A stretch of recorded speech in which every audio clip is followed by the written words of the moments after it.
Nikola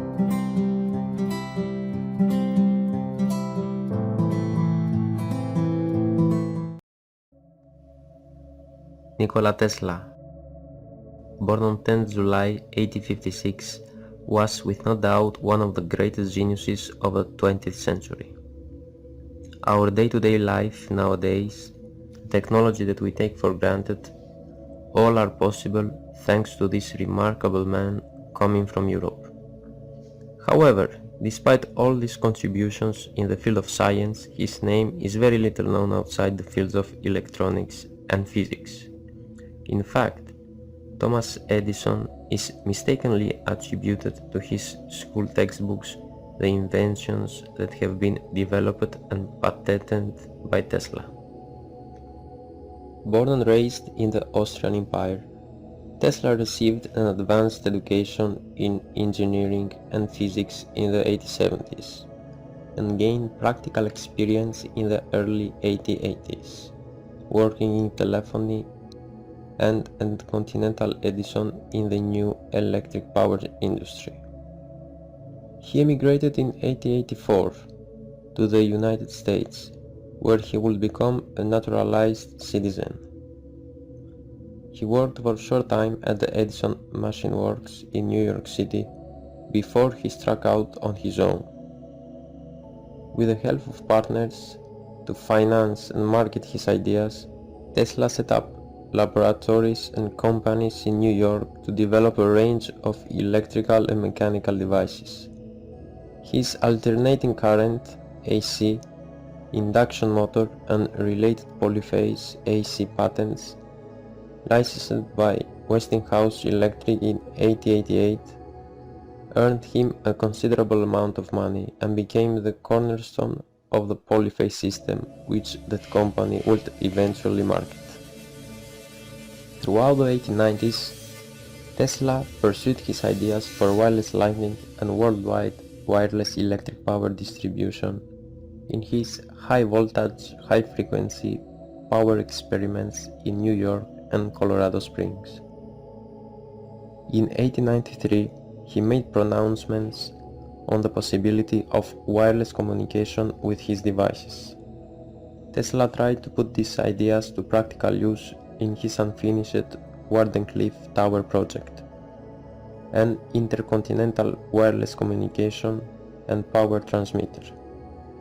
But he ran out of funding before he could complete it. After Wardenclyffe, Tesla experimented with a series of inventions in the 1910s and 1920s with various degrees of success. Having spent most of his income, Tesla lived in a series of New York hotels, leaving behind unpaid bills.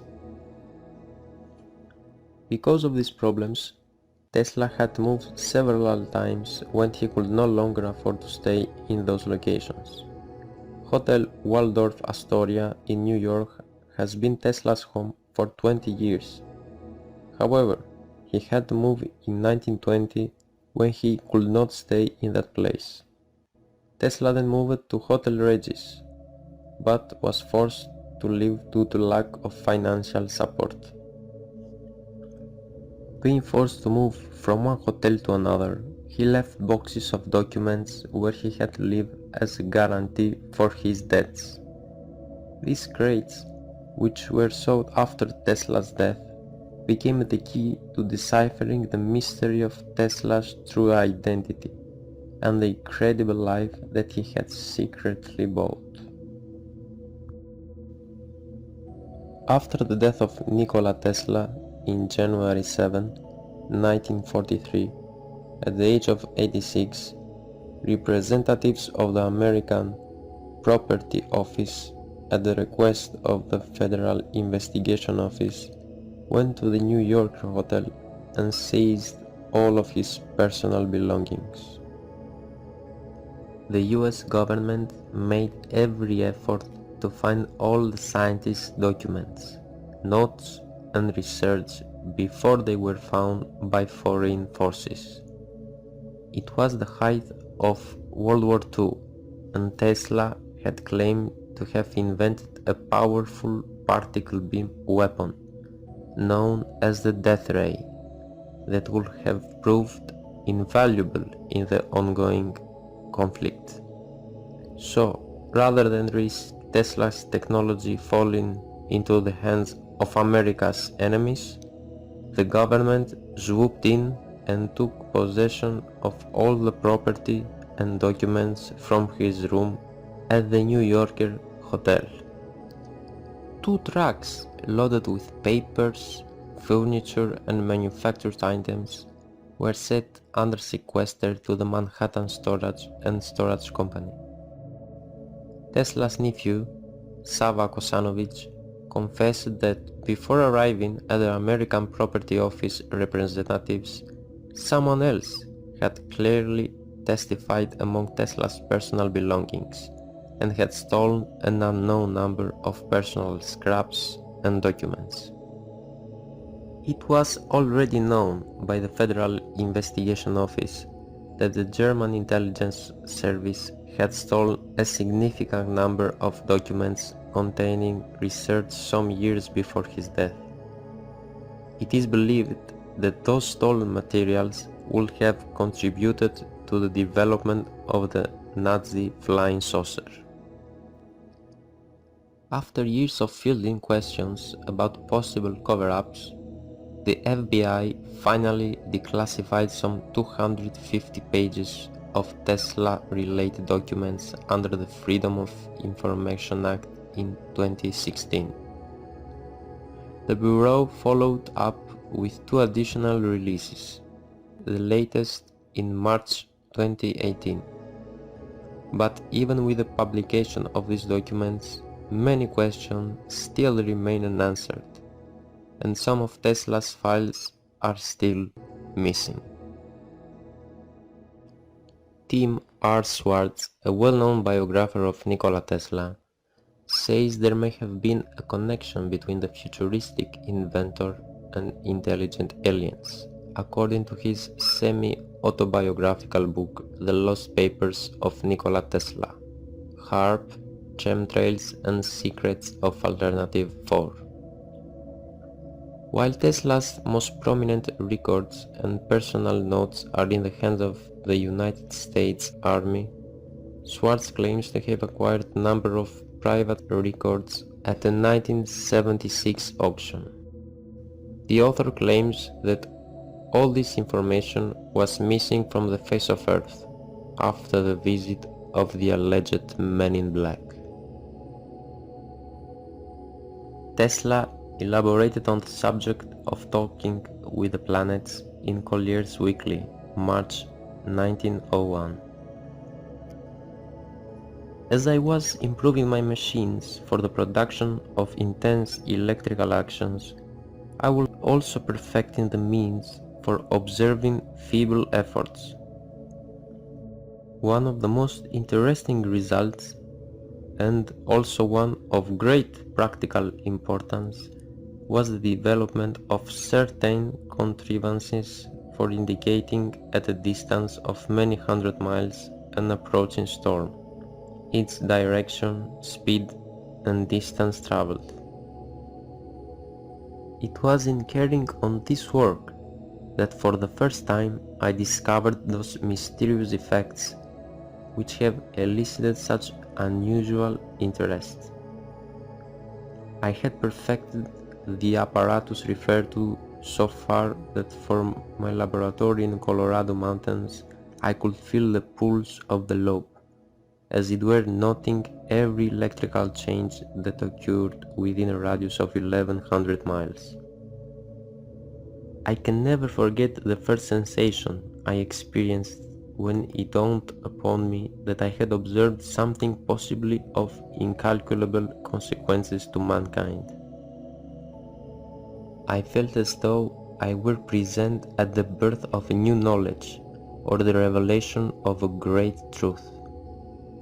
My first observations positively terrified me, as there was present in them something mysterious, not to say supernatural, and I was alone in my laboratory at night, but at that time the idea of these disturbances being intelligently controlled signals did not yet present itself to me. The changes I noted were taking place periodically and with such clear suggestion of number and order that they were not traceable to any cause known to me. I was familiar, of course, with such electrical disturbances as are produced by the sun, aurora borealis, and other currents, and I was as sure as I could be of any fact that these variations were due to none of these causes. The nature of my experiments precluded the possibility of the changes being produced by atmospheric disturbances, as has been rashly asserted by some. It was some time afterward when the thought flashed upon my mind that the disturbances I had observed might be due to an intelligent control. Although I could not at the time decipher their meaning, it was impossible for me to think of them as having been entirely accidental. The feeling is constantly growing on me that I had been the first to hear the greeting of one planet to another. A purpose was behind these electrical signals. Tesla had perfected his equipment to such a degree that he was soon receiving voice transmissions. These transmissions, he speculated, were originating from people on other worlds. Tesla gave a few public hints about these interplanetary transmissions, such as in 1937 he announced, "I have devoted much of my time during the year past to the perfecting of a new small and compact apparatus by which energy in considerable amounts can now be flashed through interstellar space to any distance without the slightest dispersion." New York Times, Sunday, 11 July of 1937. One letter on the interplanetary communications explained that the company Tesla Engineers has built his device after the death of Tesla in 1950. So since that period, it was in really close touch and communication with spaceships.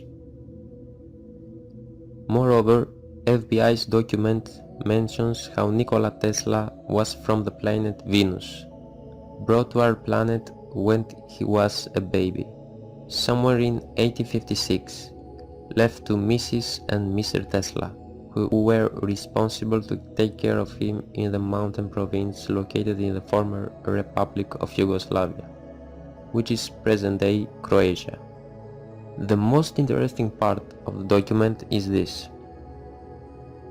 The space people have visited the Tesla engineers many times and have told us that Tesla was a Venusian, brought to these plains as a baby in 1856 and left with Mr. and Mrs. Tesla in a remote mountain province in what is now Yugoslavia.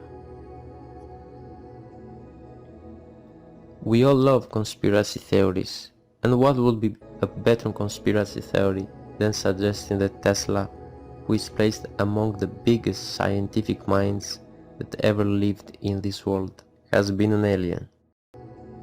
This is not a story that someone invented or some kind of fake news. It is something which was mentioned in the declassified document of the FBI. These declassified documents are published by the FBI in the online vault, and then mention a lot of interesting and probably unbelievable things related to Nikola Tesla. This document is also freely available for reading at the online vault of FBI, dated to the 14th of June 1957, titled Interplanetary Session Newsletter. And it mentions a lot of controversial things and subjects. According to this document, he was a being that had come down to Earth from another planet.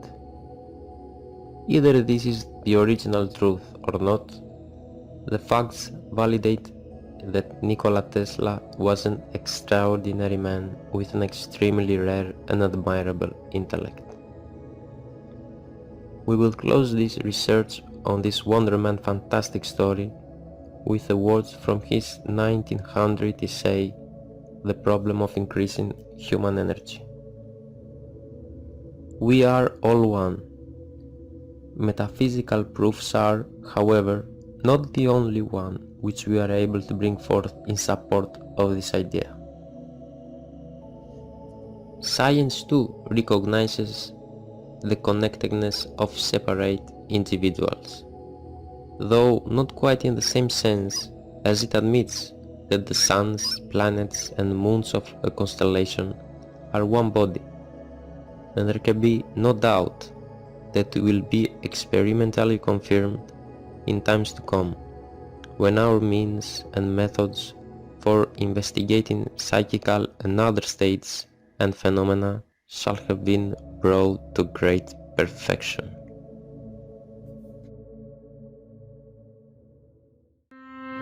Thank you for watching.